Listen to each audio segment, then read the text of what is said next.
ಕಾರ್ಯಕ್ರಮಕ್ಕೆ ನಿಮಗೆಲ್ಲರಿಗೂ ಹಾರ್ದಿಕ ಸ್ವಾಗತ.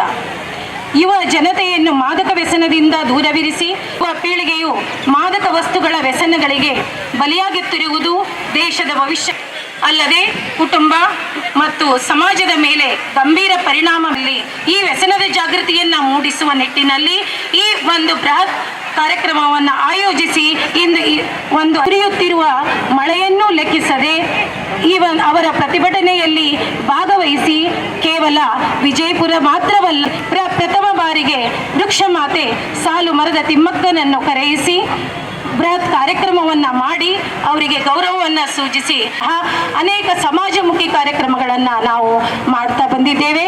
ಹೀಗೆ ಒಂದೇ ಎರಡೇ ಅನೇಕ ಕಾರ್ಯಕ್ರಮಗಳನ್ನು ನಾವು ಮಾಡ್ತಾ ಬಂದಿರೋದು ನಿಜಕ್ಕೂ ಹೆಮ್ಮೆ. ಇಂದು ಆರಂಭ ಆಯಿತು. ಹಾಗೆ ಇಲ್ಲಿಯವರೆಗೆ ನೀವೆಲ್ಲರೂ ಶಾಂತ ರೀತಿಯಿಂದ ಬಂದು ಇಲ್ಲಿ ಕೊಟ್ಟಿರೋದು ತುಂಬಾ ಸಂತಸದ ವಿಷಯ. ಆರಂಭ ಆಗ್ತಾ ಇದೆ. ತಾವೆಲ್ಲರೂ ಕಾರ್ಯಕ್ರಮ ಮುಗಿಯೋವರೆಗೂ ಶಾಂತ ರೀತಿಯಿಂದ ಕೂತ್ಕೋಬೇಕು. ಸಂದೇಶ ಎಲ್ಲ ಜನರಿಗೂ ಇವತ್ತು ಮುಡ್ತು ಅಂತಾನೆ ನಾ ಅನ್ಕೊಂಡಿದ್ದೀನಿ. ಯಾಕಂತಂದ್ರೆ ನಿಮ್ಮಂತ ಸಣ್ಣ ಮಕ್ಕಳು ಈ ಒಂದು ಅಭಿಯಾನದಲ್ಲಿ, ಯಾಕಂದ್ರೆ ಸಣ್ಣ ವಯಸ್ಸಿನಲ್ಲಿಯೇ ಮಕ್ಕಳು ಇಂತಹ ಒಂದು ಅಂಶಗಳನ್ನ ಅಳವಡಿಸ್ಕೊಂಡು ಜವಾಬ್ದಾರಿ ಕಾರ್ಯಕ್ರಮವನ್ನ ಮಾಡ್ತಾ ಇದ್ದೀವಿ. ಏಕೆಂದ್ರೆ ನಮ್ಮ ಶಾಂತಿನಿಕೇತನ ಶಿಕ್ಷಣ ಸಂಸ್ಥೆ ಕೇವಲ ಪಠ್ಯಕ್ರಮವನ್ನ ಸಮಾಜಮುಖಿ ಕಾರ್ಯಕ್ರಮಗಳನ್ನ ಆಯೋಜಿಸಿ ಮಕ್ಕಳ ಸರ್ವಾಂಗೀಣ ಬೆಳವಣಿಗೆಯನ್ನ ಮಾಡ್ತಾ ಇದೆ. ಈ ನಿಟ್ಟಿನಲ್ಲಿ ಹವ್ಯಾಸವನ್ನ ಬೆಳೆಸ್ಕೋಬೇಕು. ಒಳ್ಳೆಯ ಜನರೊಂದಿಗೆ ನಾವು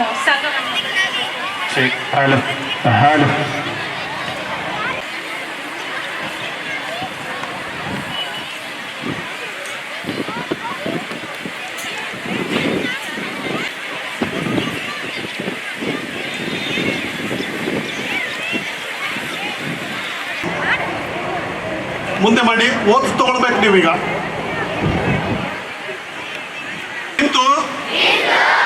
ದೇವರು, ನನ್ನ ಪಾಲಕರು, ಗುರುಗಳು ಹಾಗೂ ಪ್ರತಿಜ್ಞೆ ಮಾಡುತ್ತೇನೆ. ನಾನು ಮದ್ಯ, ತಂಬಾಕು ಹಾಗೂ ಇತರ ವ್ಯಸನಕಾರಿ ಪದಾರ್ಥಗಳನ್ನು ಸೇವಿಸುವುದಿಲ್ಲ. ನನ್ನ ಆರೋಗ್ಯ, ನನ್ನ ಕುಟುಂಬದ ಗೌರವ ಮತ್ತು ಸಮಾಜದ ಹಿತವನ್ನು ಕಾಪಾಡುತ್ತೇನೆ.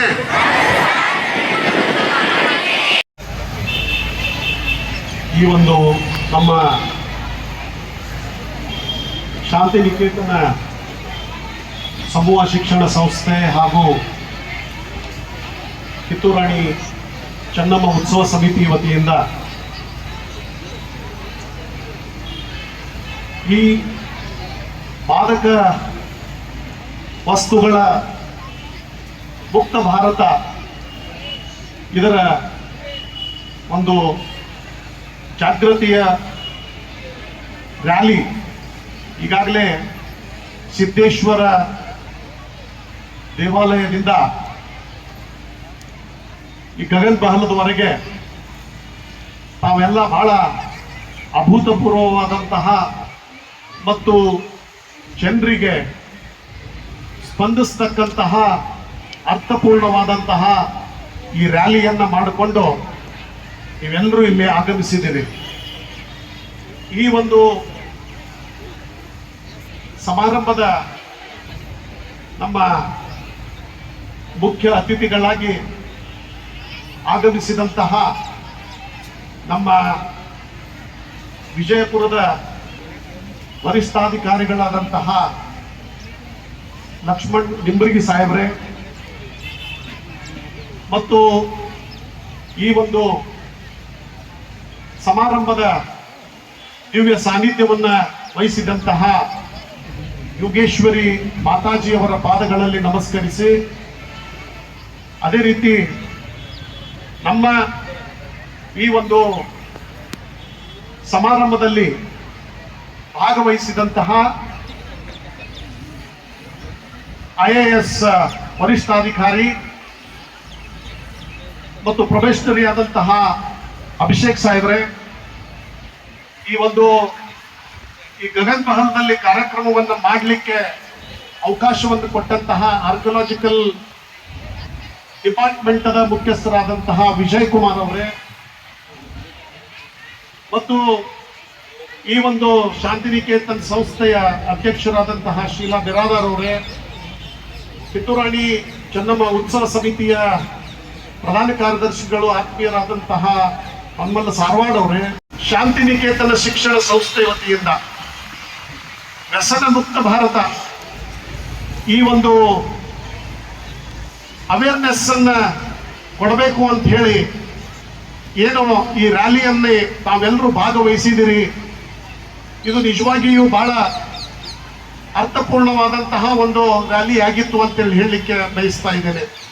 ಶಾಂತಿನಿಕೇತನ ಯಾವಾಗಲೂ ಸಮಾಜಕ್ಕೆ ಯಾವ ಅವಶ್ಯಕತೆ ಇದ್ದಾಗ ಅಂತಹ ಸಮಸ್ಯೆಗಳಿಗೆ ಸ್ಪಂದನೆ ಮಾಡತಕ್ಕಂತಹ ಕಾರ್ಯವನ್ನು ನಾವು ಯಾವಾಗಲೂ ಮಾಡ್ತಾ ಬಂದಿದ್ದೀವಿ. ಇವತ್ತು ಈ ವ್ಯಸನ ಅಂತಕ್ಕಂಥದ್ದು ಇವತ್ತ ಪ್ರತಿಯೊಂದು ಮನೆ ಒಳಗ ಸೇರಿಕೊಂಡು ಬಿಟ್ಟದ. ಮೊದಲಿಗೆ ಅದಕ್ಕೇನೆ ನಮ್ಮ ಪ್ರಧಾನಮಂತ್ರಿಗಳಾದಂತಹ ನರೇಂದ್ರ ಮೋದಿಜಿಯವರು ಯುವಕರನ್ನ ಈ ವ್ಯಸನದಿಂದ ಉಳಿಸ್ಬೇಕು, ವ್ಯಸನದಿಂದ ಯಾಕಂದ್ರೆ ರಕ್ಷಣೆ ಮಾಡತಕ್ಕಂಥದ್ದು ಬಹಳ ದೊಡ್ಡ ಜವಾಬ್ದಾರಿ ಯುವಕರನ್ನ. ಯಾಕಂದ್ರೆ ಇವತ್ತ ಈ ದೇಶ ಇದು ಗಟ್ಟಿಯಾಗಿ ಅಭಿವೃದ್ಧಿಯನ್ನು ಹೊಂದಬೇಕು, ಬೆಳಿಬೇಕಪ್ಪ ಅಂತಂದ್ರೆ ಯುವ ಶಕ್ತಿ ಬಹಳ ಇಂಪಾರ್ಟೆಂಟ್. ಅದಕ್ಕೆ ಇದನ್ನ ನರೇಂದ್ರ ಮೋದಿಜಿಯವರು ಆಗಸ್ಟ್ 15, 2020 ಈ ವ್ಯಸನ ಮುಕ್ತ ಭಾರತಕ್ಕೆ ಕರೆ ಕೊಟ್ಟರು. ಹೀಗಾಗಿ ಕರ್ನಾಟಕದೊಳಗೂ ಕೂಡ ಇವತ್ತ ಈ ವ್ಯಸನ ಮುಕ್ತ ಕರ್ನಾಟಕಕ್ಕೆ ಆಗಸ್ಟ್ 1 ನಾವು ಆಚರಣೆ ಮಾಡ್ತೀವಿ.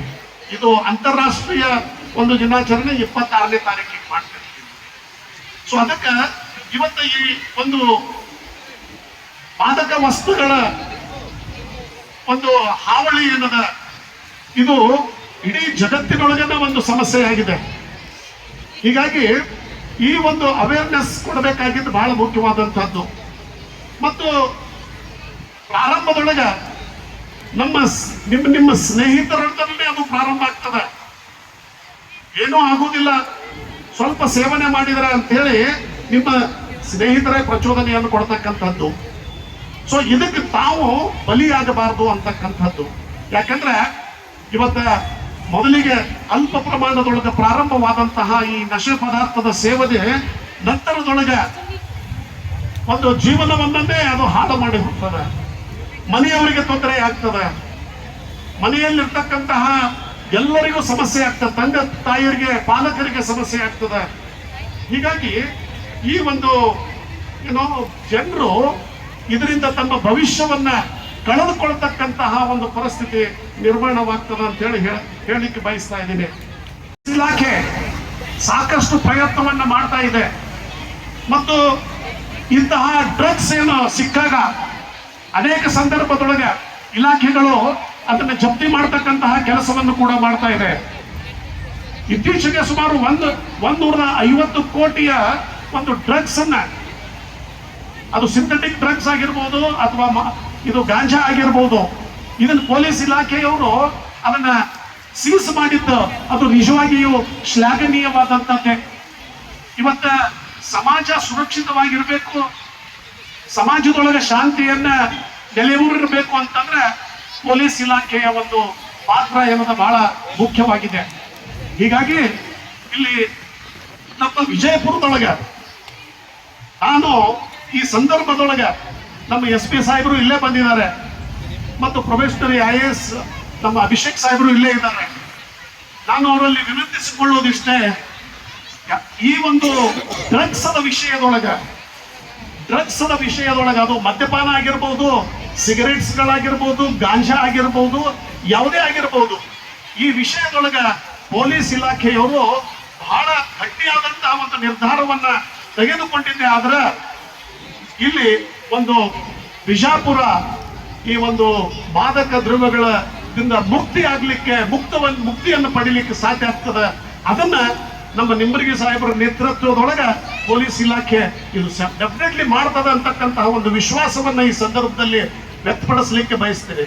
ಯಾಕಂದ್ರೆ ಎಷ್ಟೆಷ್ಟೋ ಇವತ್ತು ನೀವು ನೋಡ್ತಾ ಇದ್ದೀರಿ, ನಮ್ಮ ಬಿಜಾಪುರದೊಳಗ ಎಂತೆಂಥ ಘಟನೆಗಳನ್ನ ಪೊಲೀಸ್ ಇಲಾಖೆಯವರು ಪತ್ತೆ ಹಚ್ಚಿದ್ದಾರೆ. ಎಲ್ಲೆಲ್ಲಿ ಕೆಲವೊಂದು ಹಣ ಕಳ್ಳತನ ಮಾಡಿದ್ರೆ, ಎಲ್ಲೆಲ್ಲಿ ಕೆಲವೊಂದು ಸಂದರ್ಭದೊಳಗೆ ಏನಾದರೂ ಅಹಿತಕರ ಘಟನೆಗಳು ನಡೆದಿದ್ರೆ ಇಮಿಡಿಯೇಟ್ಲಿ ಸ್ಪಂದನ ಮಾಡಿ ಆ ಆರೋಪಿಗಳನ್ನು ಬಂಧಿಸ್ತಕ್ಕಂಥ ಕೆಲಸವನ್ನ ನಮ್ಮ ಪೊಲೀಸ್ ಇಲಾಖೆಯವರು ನಮ್ಮ ನಿಂಬರ್ಗಿ ಸಾಹೇಬರ ನೇತೃತ್ವದೊಳಗೆ ಮಾಡಿದ್ದಾರೆ ಅಂತಂದ್ರೆ ಬಹಳ ಹೆಮ್ಮೆಯ ವಿಷಯನೇ. ಹೀಗಾಗಿ ಇವತ್ತ ನಾವೆಲ್ಲರೂ ಒಂದು ಬಹಳ ಮುಖ್ಯವಾದಂತಹ ಒಂದು ಪ್ರತಿಜ್ಞೆಯನ್ನು ಕೂಡ ತೆಗೆದುಕೊಳ್ಳಬೇಕಾಗ್ತದೆ. ನಾವು ನಮ್ಮ ಜೊತೆಗೆ ನಮ್ಮ ಸ್ನೇಹಿತರು ಯಾರೂ ಈ ಒಂದು ವ್ಯಸನಕ್ಕೆ ಬಲಿ ಆಗುವುದಿಲ್ಲ ಮತ್ತು ಈ ಒಂದು ಭಾರತವನ್ನ ವ್ಯಸನ ಮುಕ್ತವನ್ನಾಗಿ ಮಾಡ್ತೀವಿ ಅಂತ ಹೇಳಿ ನೀವೆಲ್ಲರೂ ಒಂದು ಗಟ್ಟಿಯಾದಂತಹ ಒಂದು ನಿರ್ಧಾರವನ್ನ ನೀವೆಲ್ಲ ಮಾಡಿದಾಗ ಇಡೀ ನಿಮ್ಮ ಮನೆಯೂ ಕೂಡ ಒಂದು ಒಳ್ಳೆಯದಾಗ್ತದೆ. ಮನೆಯ ಒಂದು ನಿಮ್ಮ ಪಾಲಕರಿಗೆ, ನಿಮ್ಮ ಸಹೋದರ ಸಹೋದರಿಯರಿಗೆ, ನೆರೆಹೊರೆಯವರಿಗೆ, ಸಮಾಜಕ್ಕೆ ಇದೊಂದು ದೊಡ್ಡ ಕೊಡುಗೆ ಆಗ್ತದ ಅಂತ ಹೇಳಿ ಈ ಸಂದರ್ಭದಲ್ಲಿ ಹೇಳಿ ನಾನು ಹೆಚ್ಚಿನ ಸಮಯವನ್ನು ತೆಗೆದುಕೊಳ್ಳದೆ ಈ ಒಂದು ಸಂದರ್ಭದಲ್ಲಿ ಮಾತನಾಡಲಿಕ್ಕೆ ಅವಕಾಶ ಕೊಟ್ಟಂತಹ ತಮ್ಮೆಲ್ಲರಿಗೂ ನನ್ನ ಅನಂತ ಧನ್ಯವಾದಗಳನ್ನು ಹೇಳಿ ನನ್ನ ಮಾತುಗಳನ್ನು ಮುಗಿಸ್ತೀನಿ. ಜೈ ಹಿಂದ್, ಜೈ ಕರ್ನಾಟಕ. ಸಮೂಹ ಶಿಕ್ಷಣ ಸಂಸ್ಥೆ ವಿಜಯಪುರ ಹಾಗೂ ಕರ್ನಾಟಕ ರಾಜ್ಯ ಕಿತ್ತೂರು ರಾಣಿ ಚೆನ್ನಮ್ಮ ಉತ್ಸವ ಸಮಿತಿ ಇವರು ಹಮ್ಮಿಕೊಂಡಿರುವಂತಹ ಮಾದಕ ವ್ಯಸನ ಮುಕ್ತ ಜಾಗೃತ ರ್ಯಾಲಿ ಸಿದ್ದೇಶ್ವರ ದೇವಸ್ಥಾನದಿಂದ ಸ್ಟಾರ್ಟ್ ಆಗಿ ಇವತ್ತು ಗಗನ ಮೋಹನದಲ್ಲಿ ಕೊನೆಗೊಂಡಿದೆ. ಈ ಕಾರ್ಯಕ್ರಮದಲ್ಲಿ ಶಾಲೆಯ ಎಲ್ಲ ವಿದ್ಯಾರ್ಥಿನಿಯರು, ಶಿಕ್ಷಕಿಯರು ಮತ್ತು ಸಂಸ್ಥಾಪಕರು ಮತ್ತು ಆಡಳಿತಗಾರರು ಎಲ್ಲರೂ ಕೂಡ ಸೇರಿದ್ದೀರ. ಮಾದಕ ದ್ರವ್ಯ ಮುಕ್ತ ಭಾರತ ಅನ್ನೋದು ನಮ್ಮ ಕನಸು. ಆ ಕನಸಿನ ಅಡಿಯಲ್ಲಿ ಪ್ರತಿಯೊಬ್ಬರೂ ಸಾಗಬೇಕು ಅಂತಂತಂದರೆ ಈ ಹೋರಾಟ ಕೇವಲ ಸಾರ್ವಜನಿಕ ರಸ್ತೆಗಳಲ್ಲಿ ಮಾತ್ರ ಅಲ್ಲ, ಅಥವಾ ಕೇವಲ international day against drug abuse ಅನ್ನುವಂಥ ಒಂದು ದಿನ ಅಲ್ಲ, ಅಥವಾ ಯಾವುದೋ ಒಂದು ದಿನ ನಾವು ಈ ಕಾರ್ಯಕ್ರಮವನ್ನು ಮಾಡಿ ಮುಗಿಸ್ತೀವಿ ಅನ್ನೋದು ಅಲ್ಲ. ಯಾವಾಗ ಸಮಾಜದಲ್ಲಿ ಹೋರಾಟಗಳು ಸಮಾಜಮುಖಿಯಾಗಿ ನಡೆದಿದ್ದಾವೆ, ಆ ಹೋರಾಟಗಳಲ್ಲಿ ನಾವು ಯಶಸ್ಸನ್ನು ಕಂಡಿದ್ದೀವಿ. ಭಾರತ ಶಿಕ್ಷಣದ ಕೊರತೆ, ಅನಕ್ಷರತೆ ಜಾಸ್ತಿ ಇದ್ದಾಗ ಆ ಅನಕ್ಷರತೆಯನ್ನು ಹೋಗಲಾಡಿಸಲು ಅಕ್ಷರತೆಯನ್ನು ತರಲು ಸಾಕಷ್ಟು ಪರಿಶ್ರಮವನ್ನು ಪಡಬೇಕಾಯಿತು. ಎಲ್ಲರಿಗೂ ಶಿಕ್ಷಣ ಅನ್ನೋದು ಒಂದು ಹಕ್ಕು. ಆ ಶಿಕ್ಷಣವನ್ನು ಪ್ರತಿಯೊಬ್ಬ ವ್ಯಕ್ತಿಗೂ, ಪ್ರತಿಯೊಬ್ಬ ಹಳ್ಳಿಗೂ ಕೂಡ ಸಿಗಬೇಕು ಅಂತಂತ ಹೇಳಿ education become the fundamental right to education ಅಂತಂತ ಹೇಳಿ ರಾತ್ರಿ ಶಾಲೆಗಳನ್ನು ತೆಗೆದರು. ಅನಕ್ಷರಸ್ಥರನ್ನು ಅಕ್ಷರಸ್ಥರನ್ನಾಗಿ ಮಾಡೋದಕ್ಕೆ ಪ್ರತಿಯೊಂದು ದಿಲ್ಲಿಯಿಂದ ಹಿಡ್ಕೊಂಡು ಹಳ್ಳಿವರೆಗೂ ಕೂಡ ಹೋರಾಟ ಆಯಿತು. ಅದೇ ರೀತಿ ಆರೋಗ್ಯದ ಕೆಲವು ಸಮಸ್ಯೆಗಳು ಬಂದಾಗ ಪಲ್ಸ್ ಪೋಲಿಯೋ ಆಗಿರ್ಬೋದು, TB ಆಗಿರ್ಬೋದು, ಕೋವಿಡ್ ಆಗಿರ್ಬೋದು, ಇಂಥ ಎಲ್ಲ ಸಮಸ್ಯೆಗಳು ಬಂದಾಗ ಕೂಡ ಯಾವಾಗ ಸಮಾಜ ಅದನ್ನು ಒಂದು ಹೋರಾಟವಾಗಿ ತೆಗೆದುಕೊಂಡಾಗ ಆ ಹೋರಾಟ ಯಶಸ್ವಿಯಾಗಿದ್ದನ್ನು ನಾವು ಕಂಡಿದ್ದೀವಿ. ಈಗ ನೀವು ಪೂರ್ತಿ ಒಂದು 15-20 ನಿಮಿಷದ ಒಂದು ಸ್ಕಿಟ್ಟನ್ನು ನೋಡಿದ್ರಿ. ಆ ಸ್ಕಿಟ್ಟನ್ನು ನೋಡಿದಾಗ ಗೊತ್ತಾಗುತ್ತೆ, ಯಾಕಂತಂದರೆ ಬೆಳೆಯುವ ಸಿರಿ ಮೊಳಕೆಯಲ್ಲಿ ಅಂತಂತೇಳಿ ಗಿಡವಾಗಿ ಬಗ್ಗದು ಮರವಾಗಿ ಬಗ್ಗಿದೆ ಅಂತಲೂ ಕೂಡ ನಾವು ಹೇಳ್ತೀವಿ. ಯಾಕೆ ಅಂತಂದರೆ ಒಬ್ಬ ಯುವಕ ಆ ಪ್ರೌಢಾವಸ್ಥೆಯನ್ನು ದಾಟಿ ಒಬ್ಬ ನಾಗರಿಕನಾಗಿ ಆ ಸಮಾಜಕ್ಕೆ ಬಂದಾಗ ಅವನಿಗೆ ಸುಮಾರು ಒಂದು 22ರಿಂದ 25 ವರ್ಷ ವಯಸ್ಸಾಗಿರುತ್ತೆ. ಬಟ್ ಆ 22 ವರ್ಷ ಅಂದರೆ ಆತನ ಎಜುಕೇಷನ್ ಮುಗಿಸ್ಕೊಂಡು ಒಂದು ಸಮಾಜದಲ್ಲಿ ನಾಗರಿಕನಾಗಿ ಸೇವೆ ಸಲ್ಲಿಸೋದಕ್ಕೆ ಸ್ಟಾರ್ಟ್ ಮಾಡಿದಾಗ ಆ 20ರಿಂದ 22 ವರ್ಷಗಳ ಕಾಲ ಆತ ಪಾಲಕ ಪೋಷಕರ ಶಿಕ್ಷಣ ಸಂಸ್ಥೆಗಳ ಅಡಿಯಲ್ಲಿ ಬೆಳೀತಾರೆ. ಈಗ ನೀವು ನೋಡಿದಂಥ ಸ್ಕಿಟ್ಟಲ್ಲಿನೂ ಕೂಡ ನೀವು ಸಾಕಷ್ಟನ್ನು ನೋಡಿದ್ರಿ. ಮನೆಯೇ ಮೊದಲ ಪಾಠಶಾಲೆ, ತಾಯಿಯೇ ಮೊದಲ ಗುರು. ಸೊ ಮನೆಯಲ್ಲಿ ನಾವು ಯಾವ ರೀತಿ ಫೌಂಡೇಶನನ್ನು ಹಾಕ್ತೀವಿ ಆ ರೀತಿ ಅದು ಗಿಡಕ್ಕೆ ನೀವು ಹೇಗೆ ಗೊಬ್ಬರ ಮತ್ತು ನೀರನ್ನು ಹಾಕ್ತೀರಾ ಅದೇ ರೀತಿ ಕೂಡ ನಾವು ಮನೆಯಲ್ಲಿ ಯಾವ ರೀತಿ ಪೋಷಣೆ ಮತ್ತು ಯಾವ ರೀತಿ ಅವರನ್ನು ನಾವು ನೋಡ್ತೀವಿ ಸಾಕ್ತೀವಿ ಅನ್ನೋದು ಬಹಳ ಮ್ಯಾಟ್ರ್ ಆಗುತ್ತೆ. ಅದೇ ರೀತಿ ಕೂಡ ಶಿಕ್ಷಣ ಸಂಸ್ಥೆಗಳದ್ದನ್ನು ಕೂಡ ತಾವು ನೋಡಿದ್ರಿ.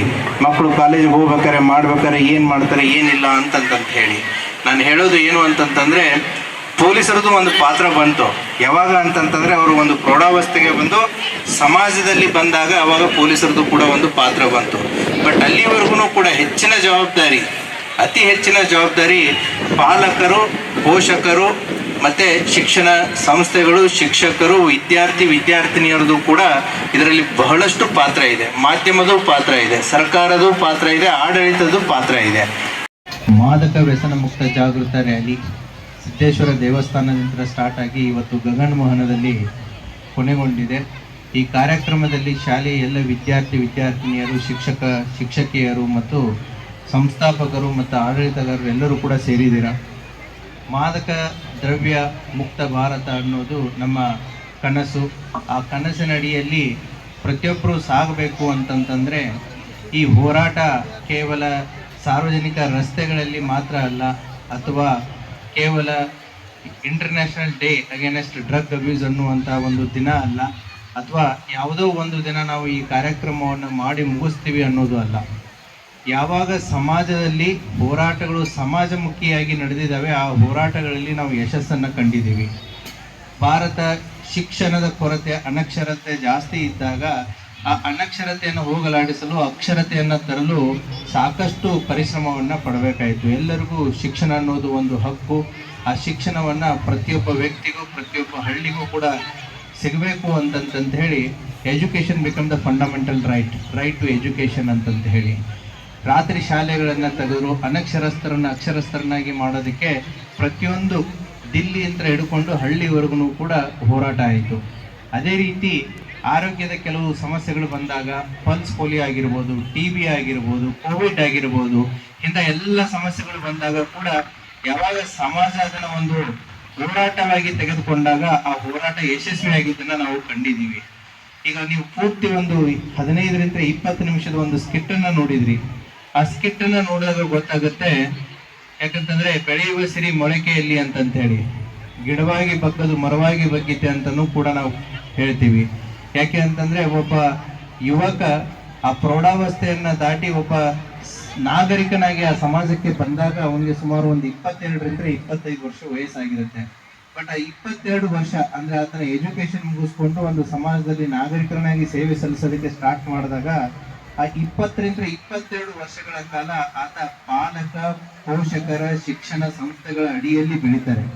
ಈಗ ನೀವು ನೋಡಿದಂಥ ಸ್ಕಿಟ್ಟಲ್ಲಿನೂ ಕೂಡ ನೀವು ಸಾಕಷ್ಟನ್ನು ನೋಡಿದ್ರಿ.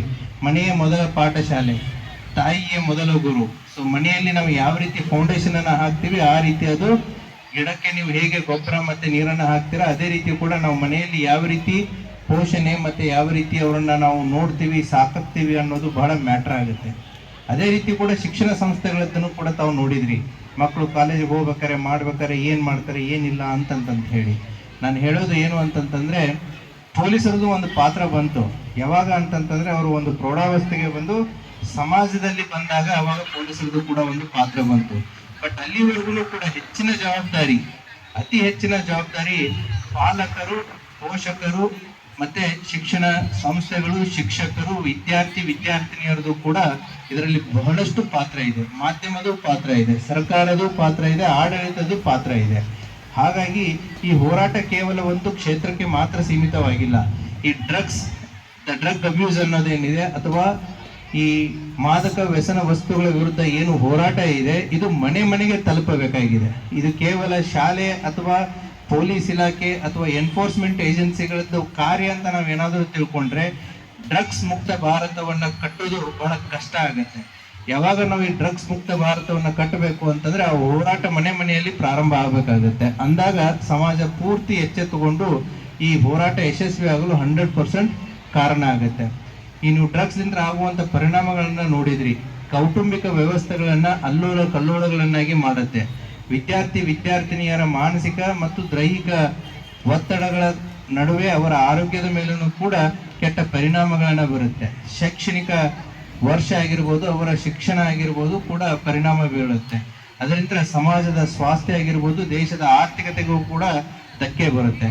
ಆಂಟಿ ನ್ಯಾಷನಲ್ ಫೋರ್ಸಸ್ಗಳು ಏನಿರ್ತವೆ, ಈ ಮಾದಕ ವಸ್ತುಗಳನ್ನ ಮಾರಿ ಅದರಿಂದ ಬರುವಂತ ಹಣವನ್ನ ದೇಶದ್ರೋಹ ಚಟುವಟಿಕೆಗಳಲ್ಲಿನೂ ಕೂಡ ಅದನ್ನ ಬರ್ಸುವಂತ ಎಲ್ಲ ಸಾಧ್ಯತೆಗಳನ್ನ ನಾವು ನೋಡ್ತಾ ಇದ್ದೀವಿ. ಹಾಗಾಗಿ ಒಬ್ಬ ಮಹಾನ್ ವ್ಯಕ್ತಿ ಹೇಳ್ತಾನೆ ಏನು ಅಂತಂತಂದ್ರೆ, ಇಂದಿನ ಯುಗದಲ್ಲಿ 21ನೇ ಶತಮಾನದಲ್ಲಿ ನೀವು ಯಾವ್ದಾದ್ರು ಒಂದು ದೇಶದ ವಿರುದ್ಧ ಹೋರಾಡಬೇಕು ಅಂತಂತಂದ್ರೆ ಗನ್ನು ಅಥವಾ ನಾನು ಜೆಟ್ ವಿಮಾನಗಳನ್ನ ಆಗಿರ್ಬೋದು ಅಥವಾ ನಾನು ಮಿಲಿಟರಿ ಇಕ್ವಿಪ್ಮೆಂಟ್ಸ್ಗಳನ್ನ ಇಟ್ಟುಕೊಂಡು ಯುದ್ಧ ಮಾಡುವಂತ ಸಾಧ್ಯತೆಗಳು ಅವಶ್ಯಕತೆಗಳು ಈಗಿನ ಕಾಲದಲ್ಲಿ ಕಂಡು ಬರೋದಿಲ್ಲ.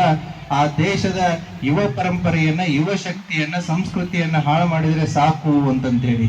ವಿತಿನ್ 1 ಜನರೇಷನ್ ಆ ದೇಶದ ಭವಿಷ್ಯ ಹಾಳಾಗುತ್ತೆ ಅಂತಂತೇಳಿ. ಹಾಗಾಗಿ drugs is the one of the weapon to the our anti national elements. ಹಾಗಾಗಿ ಇದರ ವಿರುದ್ಧ ಹೋರಾಟ ಕೇವಲ ಶಾಲೆ, ಶಿಕ್ಷಣ ಸಂಸ್ಥೆ ಅಥವಾ ಸರ್ಕಾರ ಇಲಾಖೆಗಳಿಗೆ ಮಾತ್ರ ಸೀಮಿತ ಆಗಬಾರದು. ಈ ಹೋರಾಟ ಮನೆಗಳಲ್ಲಿ ಮತ್ತು ಮನಗಳಲ್ಲಿನೂ ಕೂಡ ಮುಟ್ಟಬೇಕಾಗುವಂತ ಒಂದು ಅವಶ್ಯಕತೆ ಇದೆ. ಈ ಹಿನ್ನೆಲೆಯಲ್ಲಿ ಸಾಕಷ್ಟು ಕ್ರಮಗಳನ್ನ ಪೊಲೀಸ್ ಇಲಾಖೆ ಆಗಿರ್ಬೋದು, ಸರ್ಕಾರನೂ ಕೂಡ ತೆಗೆದುಕೊಂಡಿದೆ. ಸೊ ಪ್ರತಿ ಕರ್ನಾಟಕ ಸ್ಟೇಟ್ ಪೊಲೀಸ್ ಆ್ಯಪ್ ಅನ್ನು ಇದೆ, KSP ಆ್ಯಪ್ ಅಂತ ಇದೆ. ಆ ಆ್ಯಪ್ ಅಡಿಯಲ್ಲೂ ಕೂಡ ಸಾರ್ವಜನಿಕವಾಗಿ ಮಾರುವಂಥದ್ದಾಗಿರ್ಬೋದು, ಟ್ರಾನ್ಸ್ಪೋರ್ಟ್ ಮಾಡೋದಾಗಿರ್ಬೋದು, ಸಾಗಾಣಿಕೆ ಮಾಡೋದಾಗಿರ್ಬೋದು, ಕಲ್ಟಿವೇಶನ್ ಮಾಡೋದಾಗಿರ್ಬೋದು, ಈ ಎಲ್ಲವನ್ನು ಕೂಡ ಬ್ಯಾನ್ ಇದೆ. ಇದಕ್ಕೆ ಸಾಕಷ್ಟು ಕಠಿಣ ಕಾನೂನು ಕ್ರಮಗಳನ್ನು ಕೂಡ ಇದೆ. ಆದರೂ ಕೂಡ ಯಾವಾಗ ಅದಕ್ಕೆ ಡಿಮ್ಯಾಂಡ್ ಇರುತ್ತೆ, ಸಪ್ಲೈ ತನ್ನಿಂತಾನೇ ಹುಟ್ಕೊಳ್ಳುತ್ತೆ. ಹಾಗಾಗಿ ಇದು ಡಿಮ್ಯಾಂಡ್ ಅಂಡ್ ಸಪ್ಲೈ ಅನ್ನು ನಾವು ಕಟ್ ಮಾಡುವಂತ ಅವಶ್ಯಕತೆ ಇದೆ. ನಾವು ಸಪ್ಲೈಯನ್ನು ಕಟ್ ಮಾಡೋದಕ್ಕೆ ನಾವು ಹೋರಾಟ ಮಾಡಬೇಕಾಗಿದೆ. ಸಮಾಜದಲ್ಲಿರುವಂಥ ನಾಗರಿಕರು ತಾವು ಡಿಮ್ಯಾಂಡ್ ಅನ್ನು ಕಟ್ ಮಾಡೋದಕ್ಕೆ ತಾವು ಹೋರಾಡಬೇಕಾಗಿದೆ. ಅಂದಾಗ ಮಾತ್ರ ಇದು ಸಫಲತೆ ಆಗುತ್ತೆ.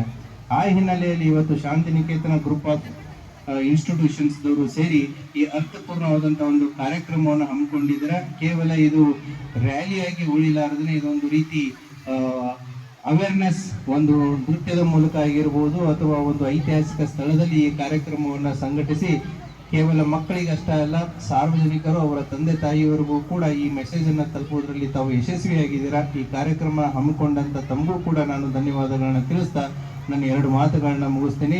ಎಲ್ಲ ವಿದ್ಯಾರ್ಥಿಗಳಿಗೂ ತಮಗೆ ತಾವೇ ಜೋರಾಗಿ ಚಪ್ಪಾಳೆಯನ್ನ ತಟ್ಕೋಬೇಕು. ಯಾಕೆ ಅಂತಂತಂದ್ರೆ ಇಂಥ ಬಿಸಿಲಲ್ಲಿ ತಾವು ಇಷ್ಟೊಂದು ಶಾಂತಿ ರೀತಿಯಿಂದ ಕೂತ್ಕೊಂಡಿದ್ದೀರಾ. ಆ ಕೂತ್ಕೊಳ್ಳೋದಕ್ಕೆ ಕಾರಣ ನಿಮ್ಮ ಟೀಚರ್ ಕೈಯಲ್ಲಿರುವಂಥ ಬಡಿಗೆನೂ ಕಾರಣ ಅಂತ ನನಗೆ ಗೊತ್ತಿದೆ. ಸೊ ಹಾಗಾಗಿ wish you all the best. Thank you.